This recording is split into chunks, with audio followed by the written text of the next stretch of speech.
ప్రజలారా రేవంత్ రెడ్డి కానీ ఈ భట్టి విక్రమార్క కానీ ఉత్తమ్ కుమార్ రెడ్డి పొంగులేటి వీళ్ళందరూ ఎట్లాంటి వాళ్ళు అంటే రైతులు చనిపోతా ఉంటే సమ్మగా కాఫీ తాగి ఎంత సమ్మటి వార్త చెప్పారా అనే అలాంటి మనుషులు వీళ్ళు. రైతు బంధు ఎందుకు ఇవ్వాలని ఈరోజు వాళ్ళు ప్రతిపక్షంలో ఉన్నప్పుడే మొత్తుకున్నా ఉన్నారు.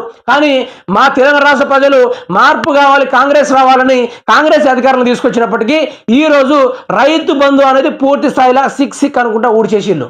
మరి రైతు బంధు ఉందా అంటే రైతు బంధు లేదు. ఈ కాంగ్రెస్ ప్రభుత్వానికి ఒకసారి రైతు బంధు అయినందుకే ఇచ్చినందుకే కింద మీద అయినప్పటికీ ఈయన పూర్తి స్థాయిలో 5 సంవత్సరాలు 10 దఫాలు ఈయన రైతు బంధు ఇచ్చుకోవాలి అని నేను ముందే చెప్పిన. ఆయనకి ఇవ్వడు శాత కాదు. ఆయన వేల కోట్ల రూపాయలు తింటున్నారు. వేల కోట్ల రూపాయలు ఆ మిత్తికి కోసం మేము తీసుకొస్తున్నామని చెప్తున్నా. కానీ ఇటు ఏ పథకాలు అమలు చేయకుండా, ఇటు రైతులకు న్యాయం చేయకుండా మరి బీఆర్ఎస్ పార్టీ ఎమ్మెల్యేలు కొనడానికి ఆయన ప్రధానంగా పనిచేస్తా